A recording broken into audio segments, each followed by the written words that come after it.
In alhamdulillah wa salat wa salam Allah wa rasulallah. We're continuing with our topic of enjoining good and forbidding evil.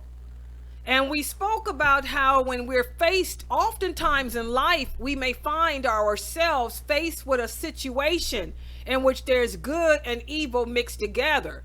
And we talked about how we should first of all ask, does this entail any action of worship?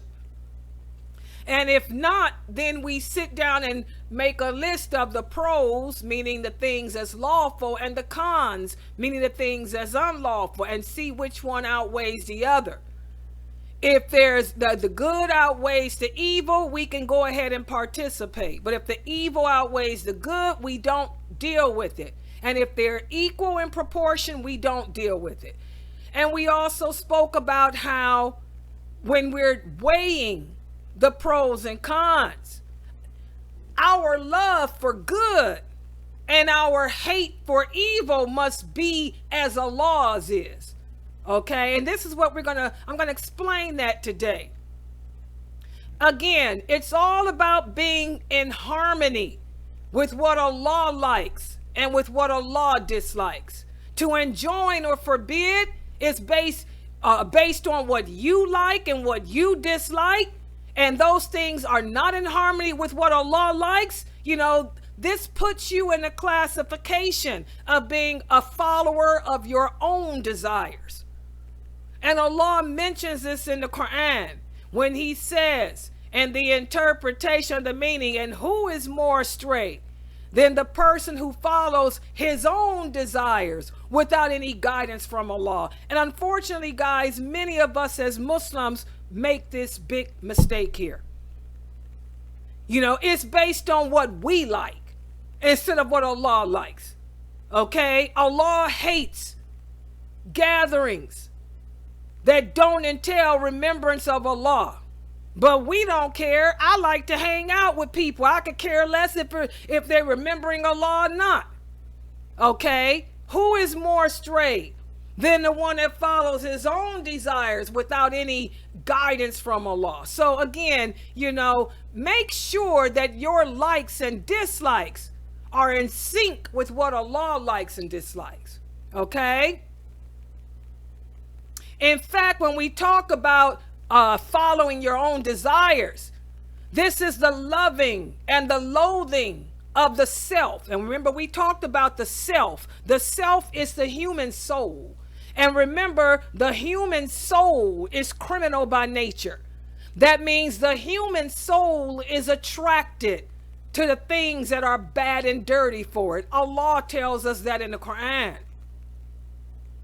Okay, so, our soul is attracted to things that we shouldn't do anyway. So we really need to check ourselves to make sure that our likes, desires, and dislikes are not contradicting Allah's laws. Listen to what Allah said to Prophet David, alayhi salam. He said, "O David, we have made you a successor on the earth. So rule between the people with the truth, and do not follow your own desires, or it will lead you astray from the path of Allah." And also again, Allah says, and who is more astray than the one who follows his desires without guidance? So you can see, even with the other prophets of Allah, Allah had reminded them, don't give in to your own desires. Make sure whatever you like or dislike is what I like and dislike. And also the Prophet Sallallahu Alaihi Wasallam said, there are three things that will save you from the hellfire. Number one, if you fear Allah when you are alone by yourself, and if you fear Allah in public, this will save you from the fire. Because if you fear Allah, that means you fear his punishment. So you're going to think twice before you disobey him. And a person that thinks twice before disobeying Allah is one who has fear of him, and that will save you from the fire. And also the Prophet Sallallahu Alaihi Wasallam said, moderation in poverty and in wealth will save you from the hellfire. Remember, guys, life is a test. You hear a lot of people wish to be rich. Well, rich is an amanah, a trust between you and Allah. If Allah make you wealthy in this world, this is a trust. Allah gave you that wealth to see, are you going to help others who are in need? And are you going to be moderate in your spending of yourself? So if we're moderate in poverty and in wealth, this will save us from the hellfire.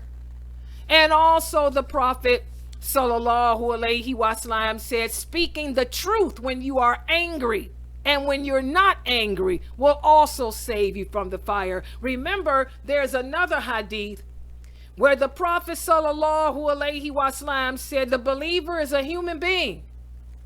He can get angry. He can get sad.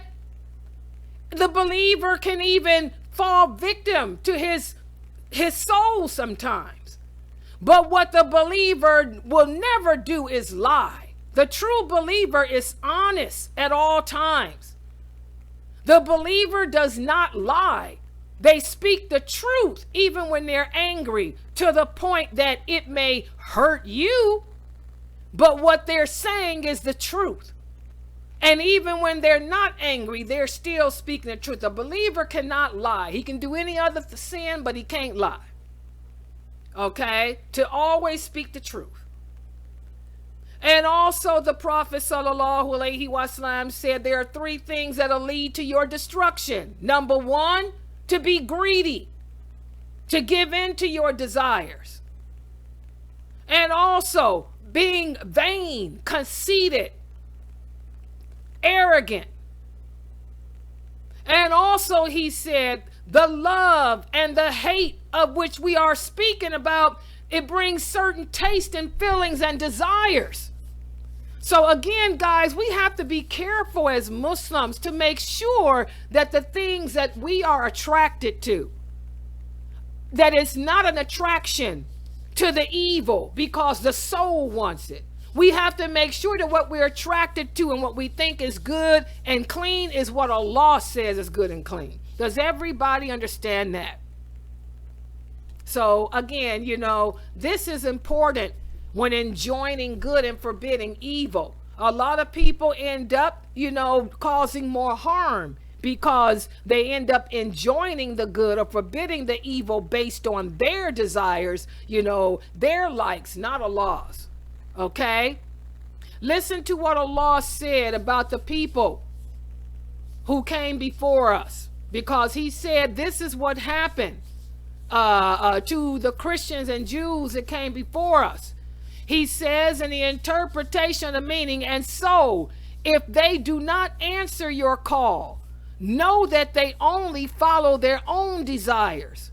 And who is more astray than the one who follows his own desire without guidance from Allah? And Allah does not guide those who oppress others. And in this verse, Allah was speaking to the Prophet Muhammad sallallahu alaihi wasallam. He was telling him, if the people of the book who came before you don't answer your call to me, know that they are only following their own desires. And I don't guide anyone who oppresses himself. Allah doesn't guide anyone who oppresses others or himself. Okay, so again, guys, we have to make sure that we don't fall into that. And also in another verse, Allah says in the interpretation of the meaning, the Jews and the Christians will never be satisfied with you until you follow their traditions and their ways, like Muslims are doing today. Happy Muhammad Day. You done celebrated the Happy Muhammad Day and turned it into a Christian. Allah says, say, verily the guidance of Allah, that is the correct guidance.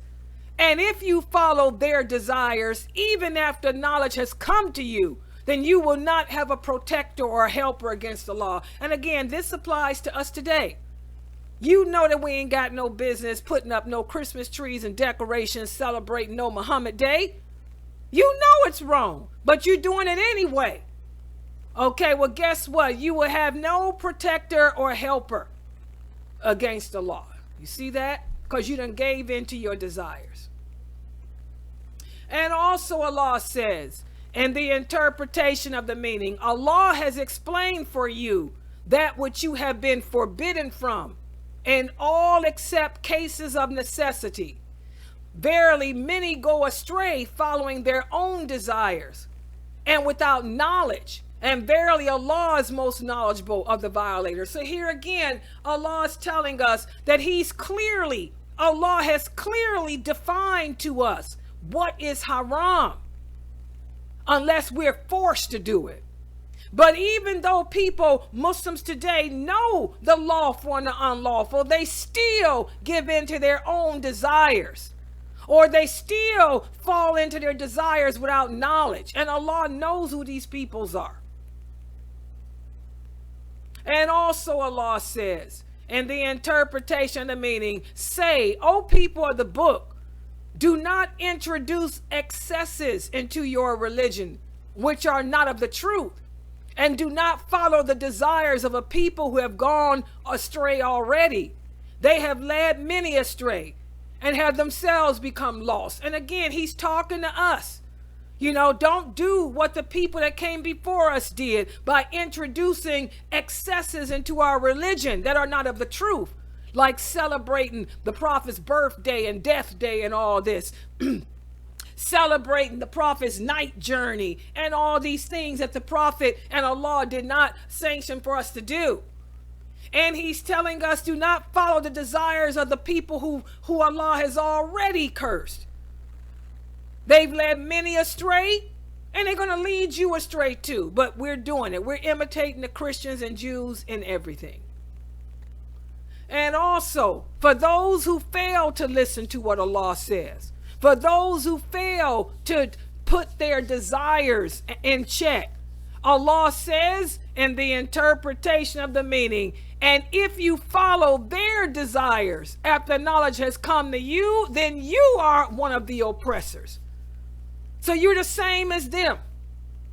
So this applies again, all those Muslims, whoever goes outside the dictates of the Quran and the authentic Sunnah, even if the person claims to be a scholar, he is simply a person of his own desires, just as the companions used to refer to these people. When the companions saw a person giving into their desires and committing excesses in the religion, they referred to those people as being people of their own desires. And we have a lot of them amongst us today. Subhanallah. So thus, guys, we are all obligated as Muslims to look closely into our personal likes and dislikes, and to look at the intensity of our love of the things that we do love, and our hatred for the things that we do hate. And we need to ask ourselves, are these things in harmony with the commands of Allah and the Prophet? Again, Allah tells us in the Quran, in the interpretation of the meaning, O you who believe, do not put yourself forward in front of Allah or the Prophet. In other words, don't put your desires and your love and your likes before Allah's and His Prophet. Anyone who loves or hates before Allah and His Prophet, sallallahu alaihi wasallam, have entered the area of putting something forth before them. So again, guys, this is one of the steps to enjoining good and forbidding evil. And that's what that means when the Prophet said, make sure that your love and your hate are in sync with what Allah loves and hates. And this is also what Allah meant when He said to His Prophet, sallallahu alaihi wasallam, and do not follow your desire such that it leads you astray from the path of Allah.